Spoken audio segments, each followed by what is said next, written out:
जय श्री राधे कृष्णा साथियों, मैं भी कृष्णा ज्ञान सारा चैनल में आपका स्वागत करती हूँ। कैसे हैं आप? आपके अच्छे स्वास्थ्य और सुखद जीवन की मंगल कामना करती हूँ।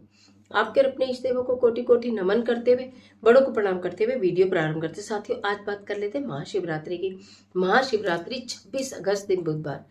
ये महाशिवरात्रि है, महारात्रि है, शक्ति और शिव के मिलन की रात्रि है।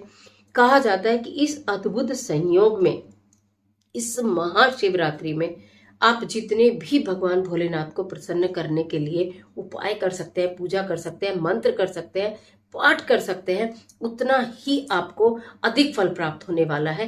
पूरे वर्ष भर के लिए आप अपने आप को सिक्योर कर सकते हैं।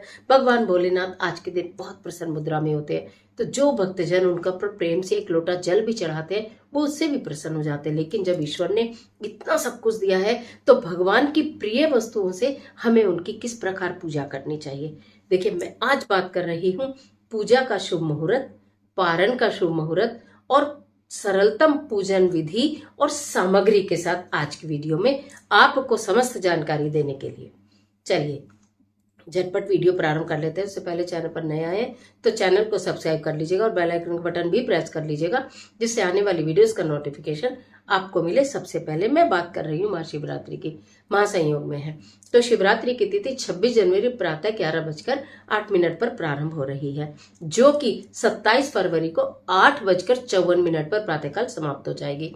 तो जितने भी आपको व्रत का पारण करना है वो प्रातः 9 बजे से पहले पहले आप लोग कर लीजिएगा। सबसे सरलतम चीज तो ये है कि आपके हाथ में एक लोटा जल हो, पूरे भाव के साथ, मन चित्त शांति के साथ एक बेलपत्र आपके हाथ में हो और एक घी का दिया हाथ में हो तो भी चलेगा। आप खाली एक लोटा जल और उसमें अंदर एक बेलपत्र डालकर ले जाते हैं तो वो भी चलेगा, भाव के साथ चढ़ाने। जब कहा है ना, जब ईश्वर ने सब कुछ दिया है तो उनके जिन चीजों से भगवान भोलेनाथ प्रसन्न होते हैं, जिन चीजों से भगवान भोलेनाथ की पूजा की जाती है, उन सामग्री की थोड़ी सी लिस्ट मैं आपके सामने शेयर कर रही हूँ, आपसे बात कर रही हूँ कि आपको क्या करना चाहिए। सबसे पहले एक थाली ले लेनी चाहिए। मतलब थाली लेने से पहले नहा धो के स्वच्छ वस्त्र आप धारण करोगे। फिर उस थाली में आपको जल का एक पात्र रखना चाहिए, बेलपत्र रखने चाहिए, पुष्प रखने चाहिए और साथ साथ शमी पत्र रखने चाहिए।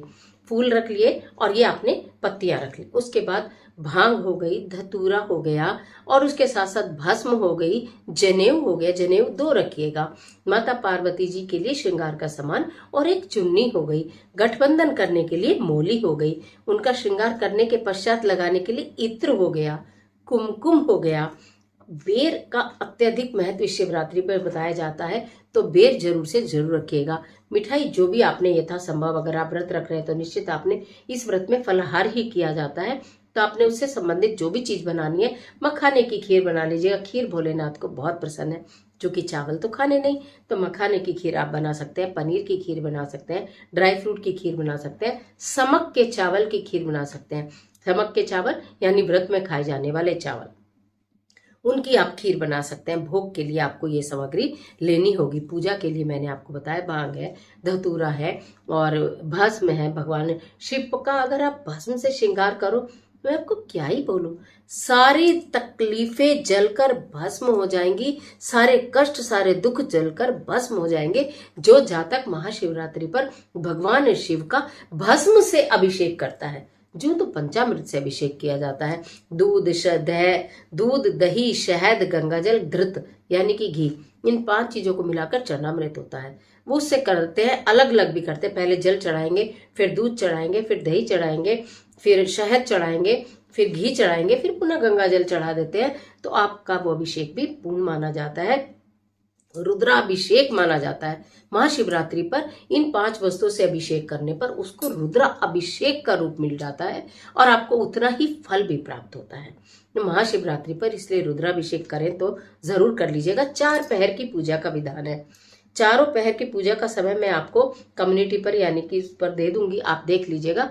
तो आपको 4 पहर की पूजा में एक बार आपने रुद्राभिषेक कर दिया, ये सब चीजें, ओम नमः शिवाय शिवाय नमः या ओम पार्वती पते नमः, जिस समय आप गठबंधन करेंगी ना, उस समय जब आप गठबंधन कर रही होंगी तो ओम पार्वती पते नमः मंत्र का आप निरंतर जाप करना। देखो, मैं आपको इस वीडियो में ये भी बताऊंगी यदि आप मंदिर ना जा पाओ तो किस प्रकार पूजा करें। कहने का मतलब यह है कि वीडियो में अंत तक मेरे साथ बने रहिएगा।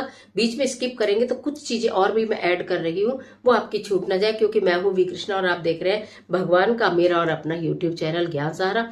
और इस पर आपको सब प्रकार की वीडियो देखने के लिए मिलती है, पूजा की, पाठ की, साधारण ज्योतिषीय उपाय की, आपकी समस्याओं के समाधान का, वो भी फ्री ऑफ कॉस्ट। तो इसलिए इस चैनल को सब्सक्राइब कर लीजिएगा और बेल आइकन का बटन भी प्रेस कर लीजिएगा, जिससे कोई वीडियो आपसे छूटे ना। पीला चंदन जरूर रख लीजिएगा। और मैं पूजन सामग्री बता रही थी, नाग नागिन का एक जोड़ा, कहते हैं नाग नागिन का जोड़ा रात्रि में अगर भगवान शिवलिंग के ऊपर अर्पित किया जाता है महाशिवरात्रि के दिन, तो उसके जीवन में व्यक्ति के कभी काल सर्प दोष या कभी शनि दोष लगता ही नहीं है।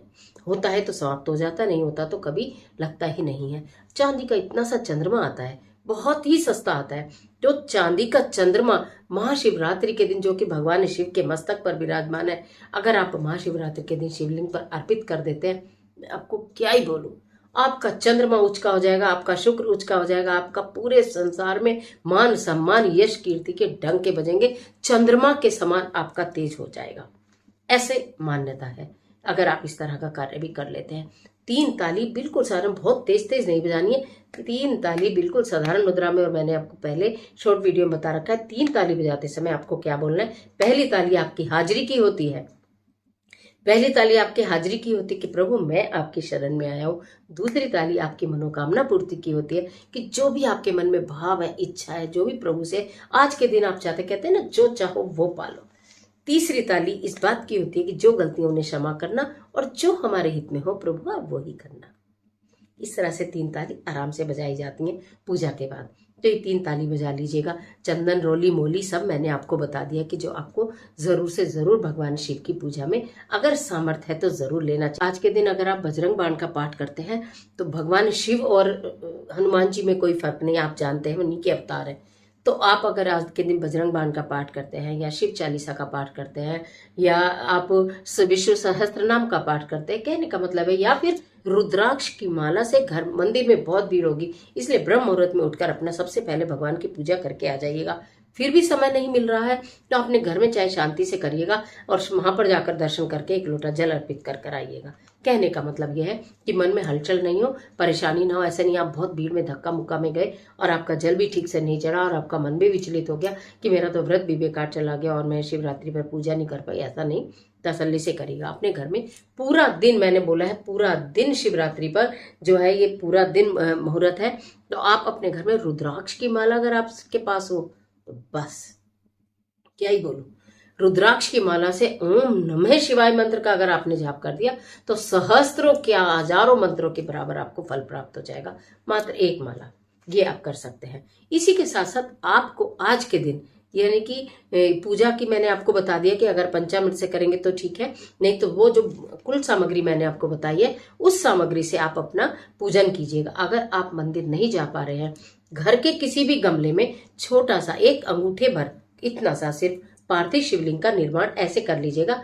मिट्टी उठाकर ऐसे थोड़ा उसके अंदर गंगा जल डालिएगा, थोड़ी ऐसी मिट्टी उठाकर आप इस तरह से शिवलिंग का निर्माण करिएगा। शिवलिंग का निर्माण करने के बाद आप उस पर चाहे पंचामृत से अभिषेक करिएगा, आप उसके ऊपर जल से अभिषेक करिएगा, बेलपत्र चढ़ाइएगा, फूल चढ़ाइएगा, उसे जनेऊ पहनाइएगा, साथ में छोटी सी गोरा जी भी बना लीजिएगा मिट्टी की। आप अगर मेरी प्रीवियस वीडियोस देखेंगे ना पहले, तो मैंने पूरी विधि करके दिखाई हुई है, उसमें शिवलिंग भी बनाया और गोरा जी भी बिठाई है और उनका गठबंधन भी करा है। स्क्रॉल करेंगे तो वीडियो आ जाएगी, उनका गठबंधन भी आप वहीं पर कर दीजिएगा। ठीक है, जो माता को श्रृंगार चढ़ाएंगे पार्वती जी को, अगर घर में चढ़ा रहे, अगर वहां चढ़ाएंगे तो वहां तो आप चढ़ाकर आ ही जाएंगे। चुन्नी और सिंदूर लाना, एक वीडियो मैंने आपको शॉर्ट में दी है कि किस प्रकार वैवाहिक जीवन को सुख में बनाना है और विवाह के लिए क्या करना चाहिए, उसे देख लीजिएगा।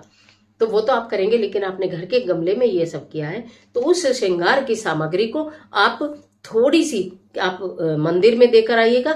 सिंदूर अपने लिए रख लीजिएगा, चुन्नी अपने लिए रख लीजिएगा, कुल सामग्री थोड़ी जिस समय भी पूरे दिन में मंदिर जाए वहां पर आप अर्पित कर आ जाइएगा, माँ गौरा के समक्ष चढ़ाकर आ जाइएगा, उनसे अखंड सुहाग मांग लीजिएगा। तो घर में पार्थिव शिवलिंग का निर्माण करके साथ में गौरा जी बनाकर गठबंधन करो, पूजा करो, रुद्राक्ष की माला से आप जाप करो। इस प्रकार सरल विधि से आप पूजन कर लो। कुल सामग्री में से जितनी आपको मिलती है पूजा के सामान की दुकान पर, आजकल भांग भी मिलती है, धतूरा भी मिलता है, भस्म भी मिलती है, रुद्राक्ष भी मिलता है, सब कुछ मिलता है। अगर आप लाना चाहें तो लाकर उस सामग्री से पूजा करें, नहीं ला सकते हैं तो जो आपके पास है उस सामग्री से पूजा करें, भक्ति भाव से पूजा करें। भगवान भोलेनाथ का पूरा ही दिन है, जितना ज्यादा हो सके मंत्र उच्चारण अपने हृदय में, अपने मुख में, अपने दिमाग में रखिएगा। जितना ज्यादा करेंगे उससे कहीं ज्यादा आपको फल प्राप्त होगा। व्रत करें, बहुत अच्छी बात है, नहीं करें तो इस कार्य को जरूर करें।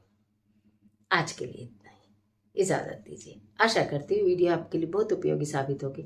मिलते एक और जबरदस्त वीडियो के साथ, तब तक हंसते रहिए, मुस्कुराते रहिए, अपना और अपने अपनों का ख्याल कीजिए। वीडियो अच्छी लगे तो लाइक कीजिए, फ्रेंड के साथ शेयर करना बिल्कुल मत भूलिए। ईश्वर आपकी मदद करे और कमेंट बॉक्स में ओम नमः शिवाय, ओम नमः शिवाय, ओम नमः शिवाय, ओम नमः शिवाय जरूर लिखिए। महाशिवरात्रि की महाशुभकामनाएं, अनंत शुभकामनाएं। भगवान भोलेनाथ की कृपा आपके ऊपर सदैव बरसती रहे। ईश्वर आपकी मदद करे।